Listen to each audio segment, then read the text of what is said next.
Ladies and gentlemen, welcome to a brand new edition of the Lasching Out Podcast, Sports Now Network, a special trick-or-treat edition, if you will. Kevin, I'm not going to be tricky, but there have been no treats this year at Penn State, and it's getting trickier as the season wears on. Yeah, and hopefully we see less of the tricks and more of the treats from the fruits of the offense. We're in the bye week. Coming back, obviously they have Ohio State Saturday afternoon against Columbus, or in Columbus. Clearly, I've been on the bye week too as well. I think there's promise. I think I have no idea what to expect. It is literally just going to be like knocking on the. I mean, we'll go heavy on the Halloween. It's gonna be like knocking on the door at somebody's house and like they bring a bowl of candy. You got no idea what the heck's in it. I think it's promising that the offensive session of practice during the bye week was closed to the media. To me, that tells me that they were trying to do things differently than what the downfield pass, maybe. Terry Smith specifically called that out in one of his press conferences, specifically called out probably new route combinations, like things to get quarterbacks in rhythm, things to open up space for wide receivers to actually work. I think there is promise there. What can they do in 2 weeks? I'm not sure that we know. We're gonna find that out on Saturday. The concerning thing is Ohio State's not given up a first half touchdown all year. So probably be in for it for a rough first half. But I feel like there's more unknowns for this game than there was 2 weeks ago for Iowa. 100%.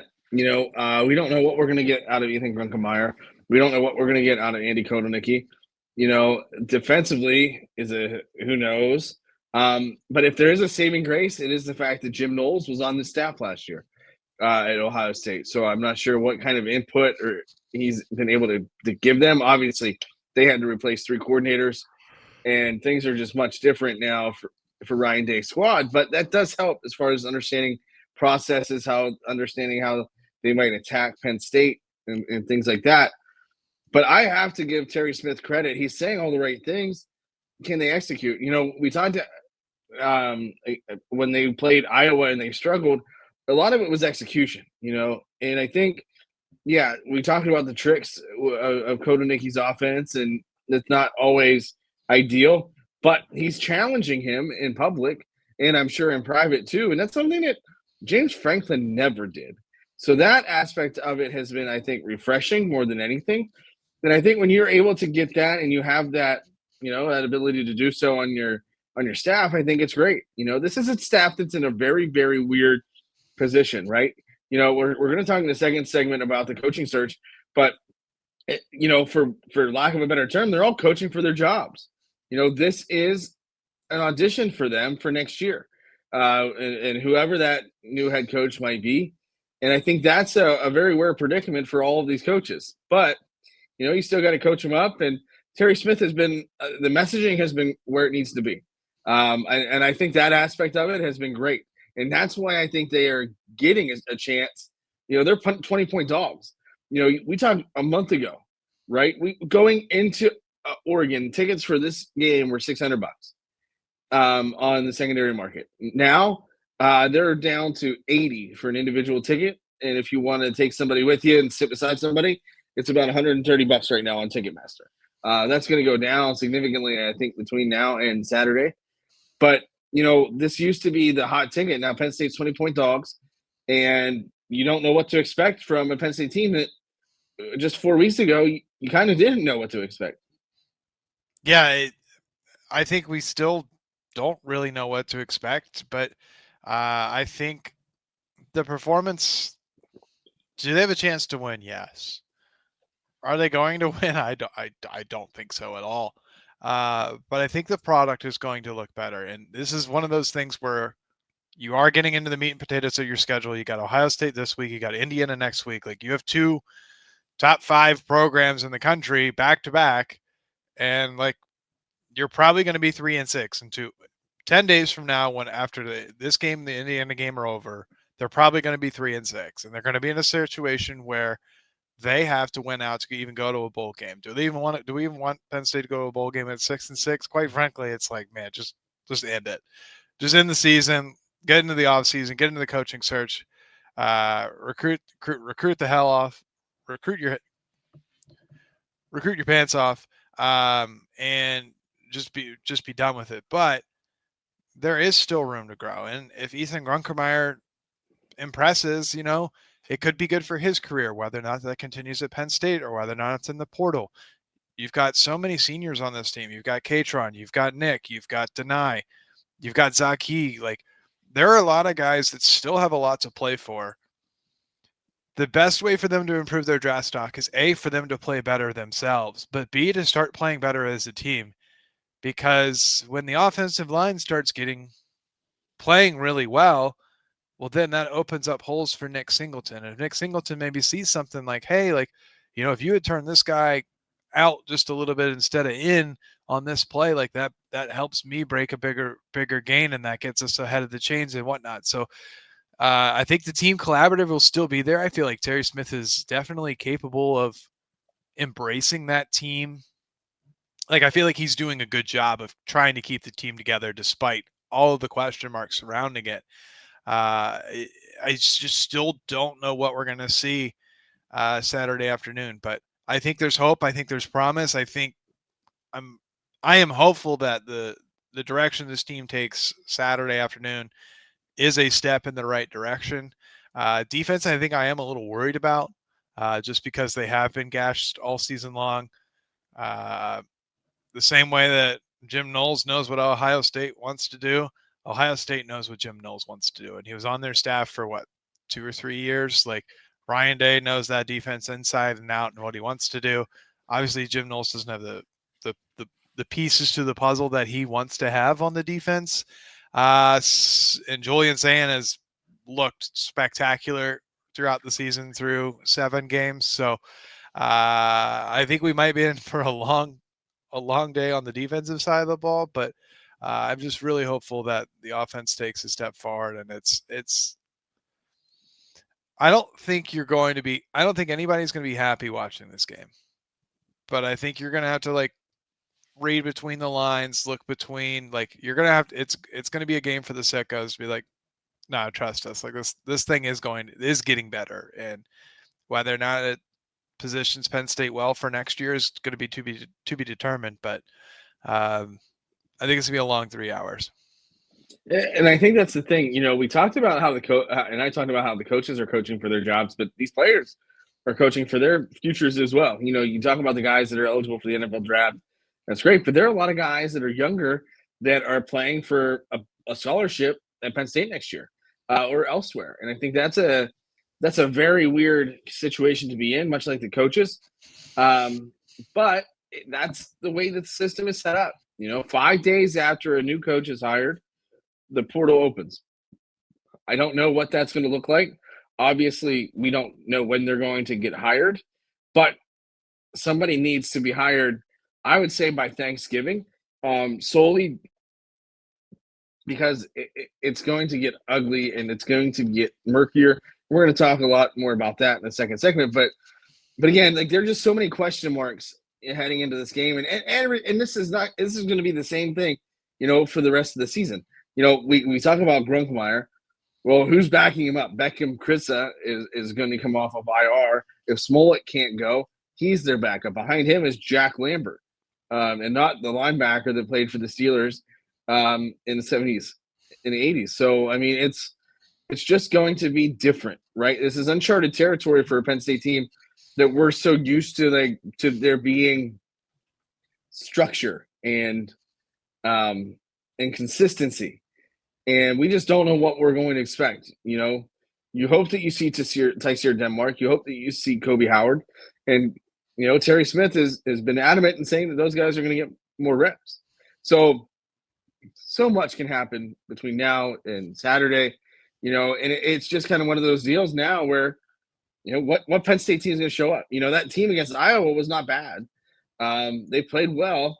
I think they broke a little bit too many times on defense. And I mean, that's the front four has got to start playing better defensively.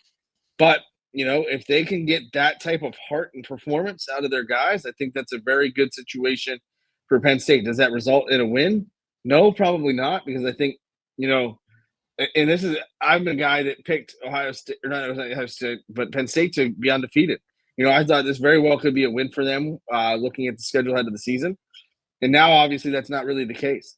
But, Ohio State's talented. And like Ryan Day said, Penn State still has a lot of talent too. It's just, can you channel that into what you need to on Saturday to result in a win? Yeah, I mean, like you said earlier, we're 3 weeks removed or a month removed from, Penn State's going to beat Oregon. Penn State's going to have a legitimate shot to beat Ohio State. The team's still the same. Sure, Drew Aller's not there, but every other piece is still there. The offensive line is underperformed this season. The running backs, well, Nick Singleton has underperformed this season. I think Terry Smith has taken steps to identify, like, hey, we've not done anything to get Nick Singleton into space this year. And, do they find ways to get Nick Singleton into space? And, if Nick Singleton breaks a 65-yard touchdown run on Saturday afternoon, it's like, all right, here we go. Like, it's go time. There's just there's so many unknowns, and there's so many areas where this team is just flat out underachieved this year. So can they fully correct that for Saturday afternoon? No, but can it be at least a little bit entertaining at the same time? I think so. God, we hope so. If it's an awful game, it's going to give us a lot to talk about. But we hate to beat a dead horse, but it's just like there's so many unknowns, right? It's like we're talking Frozen here. It's like into the unknown.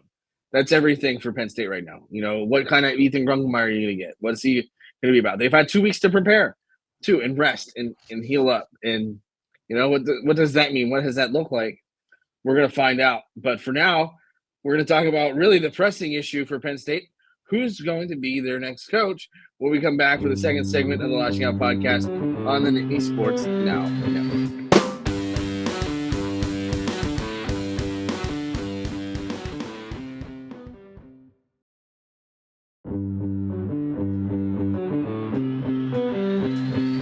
Welcome back to the second segment of a spectacular Lasching Out Podcast on the Sports Now Network. He's Kevin and Jarrod. Kevin, Penn State doesn't have a head football coach. Yes, Terry Smith is the interim, but right now the coaching carousel is heating up rapidly. LSU just fired Brian Kelly. Couldn't happen to a better guy. You and I go back and forth on that quite a bit. And, it speaks volumes as far as character is concerned that people came out and said, James Franklin this, James Franklin that. And, it's a shame that happened. He was a great guy. Parents and players talked about his impact, on and off the field. And not a single person has came out and said anything good about Brian Kelly other than the fact that he got fired. So that in itself is hilarious, but also eliminates him from a lot of the open positions because it's your brand, man. And that's, it's a situation where people want to hire guys that are not going to be issues for your university. James Franklin, wherever he goes, he's been rumored to Virginia Tech, which I think would be a tremendous fit for him. It's really weird that he'd be following in the footsteps of Brent Pry there, but that's a program that needs rebuilt. And that's a program that I think James Franklin could have a lot of success in. And I'm absolutely here for the James Franklin versus Pat Narduzzi games every so often in the ACC. Yeah, Pat Narduzzi, James Franklin rematch at a different university would be entertaining. I think the most alarming thing that you kind of touched on, the most alarming thing that comes out of the Brian Kelly departure from LSU is there was a lot of James Franklin was done wrong. He didn't deserve it. He's a great coach. You saw a lot of parents on Twitter talking about, just how great he was with their family, with their son, anything involved with the program. There's nothing but verbal bouquets for it. Unfortunately, he didn't perform as well as he should have on the football field. Brian Kelly underperformed probably way more than James Franklin did. And everything that comes out is just absolute negativity of just how much of a prick he is. Just Malik Neighbors came out and obviously one of the more recent stars from LSU. Kyron Lacey's family speaks out. I mean, there's a lot more to unpack in the Kyron Lacey situation. Unfortunately, with the body cam footage and police reports and fabricating stories about what happened and all this other stuff, and there's a whole nother issue that we can talk about, but we probably shouldn't because neither of us are qualified for that. But like Kyron Lacey's father comes out and says, like Brian Kelly didn't even call me like after it happened, and he was an active member of the football team at the time of his death. So it's just like the stories that have come out against Brian Kelly, like I think that disqualifies him from any future job. And I think there was a little bit of murmurs in the Penn State social media world of like, hey, Brian Kelly to Penn State. And it's like, guys, like, no, this guy's not a good coach. And quite honestly, it sounds like he's a piece of dog poop. Like it's in fact dog shit. Yeah. And I know I didn't like him at Notre Dame. Obviously he had some issues up there and it is, and why this matters for Penn State is, number one, he was never going to be a candidate at Penn State. Let's be real. Like, even after he was fired, that's not a good mix, without a doubt. And I think that's where you start. Number one. Number two, now that opens up LSU. So, is that where Joe Brady is looking? Is Joe Brady even at this point looking to get into college? Right? Does he want a head coach in the NFL? And I think the NFL is where it's going to be for him, which is maybe – I don't know if it's unfortunate or not for Penn State, because it's very hard to go into Penn State like they are and be a first-time head coach, right? Especially coming from the NFL. Very different model, very different everything. And there's that. But, you look at the way things really are, LSU is a prime – well, now – honestly, like when Brian Kelly was fired, I thought that was probably the top job, right? LSU's got some tremendous resources. They have a live goddamn tiger as a mascot, which is incredible. But now, since then, it's been a complete and utter shit show. The AD, obviously Brian Kelly got fired, but the AD was just fired. The governor of Louisiana is talking decisions. They don't have a president. So now that's probably one of the more toxic environments in the hiring game. You got Arkansas. I think Bobby Petrino is the interim coach there, which is hilarious. I wouldn't be shocked if they make Petrino the head guy again. I mean, that's just probably the easiest way to go about it. Kent State just made their interim guy a head coach, or the full-time head coach, which is, I think, great for Kent State. But you still got Florida. You've got, potentially Florida State down the road. You've got Va-Tech. And you've got some serious options for guys at Penn State that's causing a ripple effect, for what Penn State's trying to do as well. Because you look at it, they're all kind of the same pool of guys.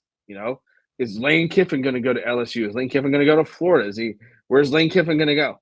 Right? Is he going to stay at Ole Miss, which is probably not a bad option, to be honest with you. Kalen DeBoer is a guy that's been rumored to go to be interested in Penn State, which is kind of crazy given what they're doing at Alabama. But you lose one game at Alabama and all hell breaks loose. You lose one or two games at Penn State, and it's not nearly as bad as what you think. So it's all kind of that trickle-down effect. Brian Hartline is a guy that I think is going to end up the head coach at Penn State, but he's at Ohio State, and is he a candidate for Virginia Tech or Florida or LSU? Yeah, I would imagine he probably is if he's on Penn State's list. But, they've got to make those decisions, and it's going to be interesting to see where everything kind of fills out. But for Penn State, it's Halloween. November is upon us. They need to make a decision, and they need to make a decision fast to keep this roster intact and set the stage for next season. Yeah, I think you have the transfer portal in January that opens up now that there's only the single transfer portal window. I think that simplifies things a little bit. Like you mentioned earlier, you have the 5 days after the new coach gets hired for the transfer portal to come up. So you have almost a week for the new coaching staff to try to make an impression or establish some of those relationships. Whether or not LSU is a better job than Penn State, I really don't know. Like, I really don't know the finances of LSU. Like, what is their alumni backing? Sure, you're in the SEC. I think LSU and Penn State are probably at a similar tier in their conference as compared to each other. LSU's obviously won a national title more recently, several national titles more recently than Penn State has, but I don't know if it is a better job because that program has been through many head coaches in the last decade and a half, whatever. Les Miles, Edo, and now through Brian Kelly. So like the turnovers there, like the job stability at LSU isn't what it's made out to be. They're another good wide receiver university. Like it seems like their offense goes through, but then like that program also goes to sleep a little bit in between their hot streaks. Whereas Penn State, like the money's there. They want to be consistent. They've proven that they can be consistent for 12 years under Franklin and really get to a really high level. So I don't know if it's a better job. It's probably pretty similar. It's definitely a better job than Florida. I don't see I don't see Lane Kiffin leaving Ole Miss. I never realized like how small of a program Ole Miss was in the SEC before I started like going down just the Ole Miss wormhole the other day. That was kind of a weird thing I did, but yeah, like if you're Lane Kiffin, like you're finally building something good, like you're getting momentum. You finally have traction for the first time in a decade and a half that Lane Kiffin's been around, and he finally has stability. I don't know why he would leave it. The entertaining thing to me, Brian Hartline, all the Ohio State people are like, he's not going to leave Ohio State. He's going to wait for Ryan Day to leave and blah, blah, blah. Ryan Day's like 46 years old. Like Ryan Day is going nowhere from Ohio State anytime soon. And if you get named the head coach in waiting at Ohio State, are you going to wait 10 years, 12 years, 20 years for Ryan Day to be finally like, yeah, I've had enough. Like, I've made enough money. Like, we've seen college football coaches don't retire until they're well after the Social Security age. Like, Kurt Cignetti's, 65? Saban hung it up at 72. Like, these guys are coaching well into their 60s and 70s. Are you going to sit behind a guy who's 46 years old and be like, man, I can't wait to be the head coach? No, you're going to go find a head coaching job. So I think he's a legitimate candidate. I think he'd be an excellent fit because he knows the Big Ten. He knows Ohio. He knows how to recruit elite offensive talent. You'll probably end up with an offensive coordinator carousel under him, but so be it. There was an offensive coordinator carousel at Penn State under James Franklin. DC is probably going to be a little bit weird too. But again, Penn State was replacing their DC every 2 or 3 years for the last 7 or 8. So it's just the nature of college sports, and like guys aren't going to sit behind head coaches for 15 years. I do want to know what head coach firing has, like, say they were getting agent kickbacks basically, like for every contract that you get, you're going to get 10%. Whose firing would make more money? James Franklin's or Brian Kelly's? Because James Franklin's gotten several coaches extensions. Matt Rule just got a new 2-year extension today, which puts them out to 2032. No raises, but additional bonuses for college football playoff appearances, which, quite frankly, in the state of Nebraska right now, those are moot. But 2 or 3 years, maybe they are a viable bonus structure for compensation. And a $15 million buyout. Marcus Freeman's now getting floated LSU, so maybe if Marcus Freeman gets an extension, he can thank Brian Kelly for that, which would be a little bit ironic. But I don't see Marcus Freeman leaving Notre Dame. Like, no, I think that's a pipe dream. Listen, following Marcus Freeman, when I did when we had the Orange Bowl coverage, and I took most of the Notre Dame side. Just hearing his talk, like just the way he talks, the way he interacts, and the way that he commands everything, he is a very impressive head coach. He's got a great situation at Notre Dame. It takes a lot for me to compliment anything at Notre Dame. But he's doing a great job. Any program would be or should be or could be very happy to have him. But he's a guy that's doing some great things. Jeff Brom is a guy that's now being linked to Penn State at Louisville, his alma mater. So, I mean, there's guys like that. Rule, I didn't ever think that he was all too serious. I think it was too good to be true, right? The Penn State guy comes home, yada, yada, yada. Listen, he's trying to pull Nebraska out of the woodworks in the Big Ten, and they haven't been relevant in the Big Ten since they joined. So I mean, there's just so many. Bob Chesney at James Madison is a guy too. I don't know what way Pat Kraft is going to go. I tend to think that he's going to. It might not be a first year head coach. Or it probably will be a first year head coach. Hartline is if I were a betting man, the guy that I would probably go with at this point in the game. And I'm very interested to see kind of what they would want to do with the GM position, who that's going to be. This is my ideal situation. Maybe not ideal, but this is a situation that I think people would ponder a lot. And that's Urban Meyer as GM and Brian Hartline as head coach. And the reason why, Urban can handle the off the field stuff. He's very political, very, very that aspect of it. And I think his journey into media has helped him with that. Yeah, there's a checkered past, but also his experience as a head coach and working with Hartline is invaluable. And having that, as a first year head coach and having somebody that's been there, done that, I think would be very important. But that's just, and he's a guy that I've heard from some respected sources that has interviewed, and both he and Hartline have interviewed for the position. So it'll be interesting to see kind of, what's next. Yeah, I don't know where the GM position goes. I think, that's such a new thing in the NIL era where you have to have a GM and to manage your roster. So don't really have an opinion on where that goes. Really don't want it to be Urban Meyer for as good of experience that he has. I just think there's too many clouds, and if you're Penn State with the history that you have around your football program, like it is the elephant in the room.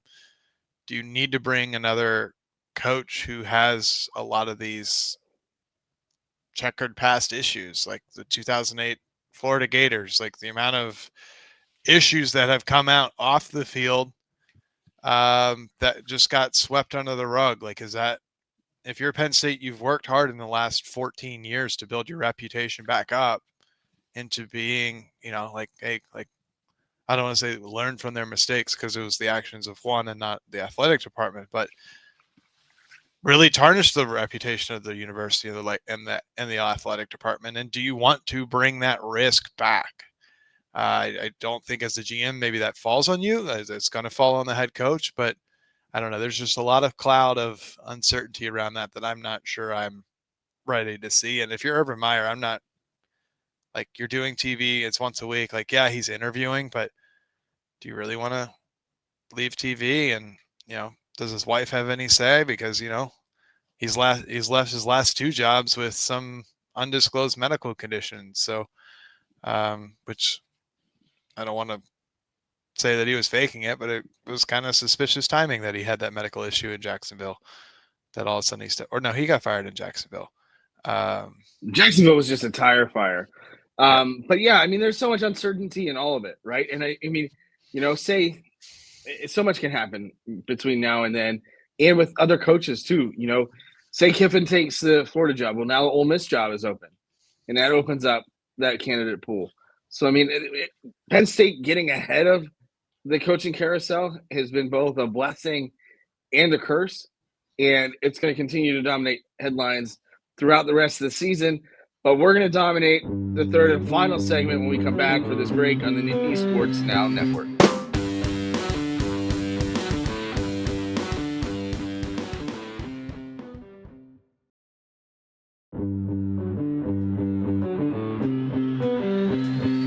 Welcome back to the third and final segment of the Lasching Out Podcast, Nittany Sports Now Network. I'm Jarrod. He's Kevin. Kevin, let's talk picks. Yeah, wrap up from week 9. We made those picks after the Iowa game because Penn State was going on the bye week. Picked Ole Miss, Oklahoma. I still don't believe that I picked Oklahoma. We got to go check the tape on that one. So I got that one wrong. You did pick Ole Miss, rightfully. We both picked USF, who was a 3.5-point favorite a week ago against Memphis. Memphis won 34-31 on that. Vanderbilt was hosting Missouri in a top 15 matchup for the SEC. Bo Prabula broke his ankle. Something about Penn State quarterbacks and breaking ankles seems to be a thing. Cam Scatterboot, not a Penn State quarterback, he also shattered his ankle. So rough scenes all around. But Vanderbilt was able to win that after Bo got hurt. BYU was able to beat Iowa State on the road, despite Iowa State being a 2.5-point favorite, which was weird. And then A&M did open that can on LSU, which ultimately led to the firing of Brian Kelly. So you did pick up. I think I got back tied with you after week 8, and now I'm back down 1. I do believe we got to check. I do have to check the tape on that because I don't remember being an Oklahoma believer, but the spreadsheet never lies. Week 9, Penn State obviously travels number 1, Ohio State. Ohio State's a 19.5-point favorite. Let's just pick, does Penn State cover? Oh, man, this is so tough. Listen, I'm going yes, and solely because I took Penn State at the beginning of the year to win it all, or to really win it all, and I'm going to stick with it. Just, it's stupid, but I did that at the beginning of the year. I'm not going to stop now. Personally, I want them to cover. I do not believe they are going to cover. So I think Ohio State is. I think that might get a little ugly. Might be a little playing with their toys, playing with their food situation for Ohio State. Number 10, Miami travels to SMU. First time Miami is leaving the state of Florida. Thank you for that one. Miami is a 10.5-point favorite at SMU. I don't think SMU is anything of what they were last year. I really don't see Miami having an issue in this one. Listen, I want SMU. Go Mustangs. I think they cover. No, we're picking an outright winner on that one. I want SMU either way. It's going to be 55 degrees. I think the Hurricanes are going to struggle in the cold. Yeah, it's also insane that this is the first time that they've left the state of Florida all season, and it'll be November. Like, that is incredibly wild. I can't believe I have to root for Carson Beck this weekend. That's going to be a little personal situation for me. Number 9, Vanderbilt travels to number 20, Tejas. The game is in Austin. Texas is trying to get it back together. Arch looks like he's kind of figuring it out. Texas is a 3.5-point favorite in this game, which is surprising to me given the ranking discrepancy of number 9 to number 20. And I still think Vanderbilt gets it done. I think Coach Lee has those boys fired up, and I'm not sure. Diego Pavia is an oldie brand Johnny Manziel with a lot less talent, but a lot more confidence and arrogance. And a mom who's dating Theo Vaughn now. Yes, a true American love story. Yeah, I like Vandy. I don't like Texas at all at this point in the season. You want to talk about a team that didn't meet expectations? They're in the same boat that Penn State is in. So, I mean, it's just absolutely nuts that they're in that spot. I think it happens every year that, several of the top 5, top 10 teams go out. But Texas, Penn State, Clemson, I don't really understand why they were up there that high anyways to begin with at the beginning of the year. But the collapse of the preseason top 5 from this season has been something to watch. It hasn't been fun for us, but it's been something to watch. Number 18, Oklahoma, fresh off the loss to Ole Miss last week, travels to number 14, Tennessee. Tennessee is a 2.5-point favorite at home at Neyland Stadium. I'll let you pick that one first. I got Ole Miss. Oklahoma, Tennessee. So you have Oklahoma or you have Tennessee? Oh, sorry. I'm all over the place. Still Ole Miss. Tennessee, give me Rocky Top. I think, they're a lot better. I just don't trust Oklahoma with the tier not being 100%. Yeah. I let you pick that first because I have a little key stat for you. Tennessee has 4 Power 4 wins this year. None of them have come against a Power 4 team that is ranked above 500. And in fact, at the time of them beating them, some of those teams were still fully defeated. So I'm going to go Oklahoma. They're gonna pull off the 2.5-point upset at night in Neyland Stadium. So you're telling me there's a chance? I wasn't riding Oklahoma last week, or at least I didn't think I was, but here I am going on the Boomer Sooner train. Take me down the Oregon Trail in my covered wagon. USC number 23 travels to Nebraska. That is a night game in Lincoln Memorial Stadium. I don't know if I believe what USC is, and I do think Nebraska has a legitimate case of. There was something I saw on Instagram today, like the amount of 2-loss SEC teams who are like in that 6-2 range, and their combined record against the Power 4 teams that they've beaten versus the 6-2 teams of the Big Ten, which includes Nebraska and Iowa, their combined win percentage, their ranked wins, all of those things that come with that, and they're not even sniffing the polls. I think the Big Ten is a little bit of a gripe there. And of course, the SEC fans on social media would win. They win every hypothetical game that there is, despite the bowl game evidence of the Big Ten versus the SEC over the last 2 seasons. But that being said, I do think Nebraska has some legitimate momentum, despite Matt Rule's inability to win big games. I'm not sure USC is as big as they are. I think this game is getting a lot of hype, but that is an NBC game. I do think Nebraska gets the win here. I like USC. Matt Rule just got an extension, which is great for him. But I like USC. I think they have a lot more talent and speed. But that would be a very James Franklin, Matt Rule thing to do, to lose to Minnesota and beat USC.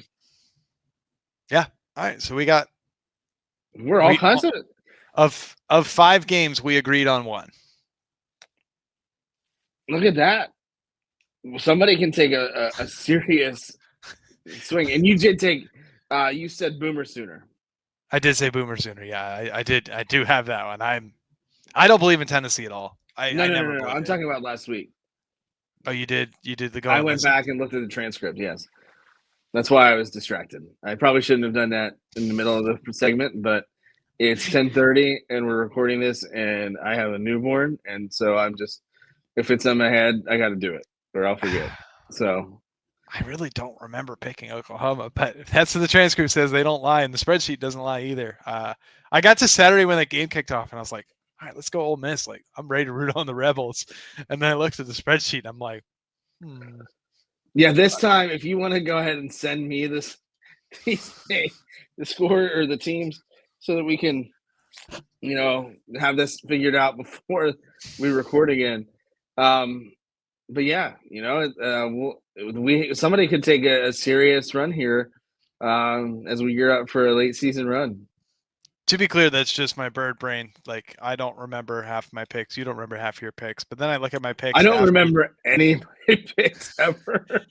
But then I always text you, say, what were my picks? It's a Saturday tradition. It is a tradition unlike any other. But no, like, I start watching a game and I'm like, all right, let's go like this team. And I'm like, then I open the spreadsheet. I'm like, wait, I didn't pick them. And I'm like, I'm watching the game and I'm like, I know I watched that team last week. Like, why didn't I pick them? So that was what happened with Oklahoma Ole Miss last week. But I'm confident in my picks this week. Unfortunately, I don't think Penn State's going to cover, so that's going to be a little weird if they do. Call me a hater if you want, but believe me, deep down in my heart, I hope Penn State covers. I hope Penn State can pull off the upset somehow, some way, but I just don't see it happening. So. Listen, this year in college football has taught me that anything is possible. Anything and everything. Hell, 2 coaches got fired the first month. We've had more coaches fired at this point in the season than I think any time since like 1978 or some silly number. And there's only going to be more, and in my opinion. And I think it's going to be a weird situation, moving forward. Do you have any parting shots? No, I'm good. Proud of you, Kevin. For Kevin Quigley, this has been Jarrod Prugar on the Lasching Out Podcast on the Nittany Sports Now Network. We appreciate you always for listening.